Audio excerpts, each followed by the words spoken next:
আসসালামু আলাইকুম রহমতুল্লাহি ওয়া বারাকাতুহু। আমার সম্মানিত প্রিয় মুসলিম ভাই ও বোন, সবাই কেমন আছেন? আশা করি আল্লাহ তাআলার অশেষ রহমতে ভালো আছেন এবং সুস্থ আছেন। তো আমার প্রিয় ভাই ও বোন, আমাদের হুজুরে পাক সাল্লাল্লাহু আলাইহি ওয়াসাল্লামের আরেকটা বাণী নিয়ে হাজির হলাম। হাদিস শরীফ, আত-তুহুর শাতরুল ঈমান। হাদিস শরীফের অর্থ পবিত্রতা ঈমানের অঙ্গ। তো আমার প্রিয় ভাই ও বোন, শুধু 5 বার 5 ওয়াক্ত নামাজে পবিত্রতা অর্জন করলে হবে না আমার প্রিয় ভাই ও বোন। সর্বদাই সব সময় পবিত্র থাকতে হবে।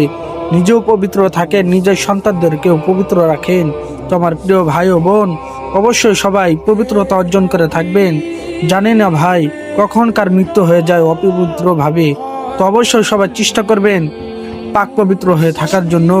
অনেকেই এই শীতের রাতে অজু ছাড়াই ঘুমিয়ে যাবে, বাথরুম করেই ওয়াশরুমে যেই অজু ছাড়াই ঘুমিয়ে যাবে। তো আমার প্রিয় ভাই ও বোন, এগুলা ঠিক না, নিজের ক্ষতি।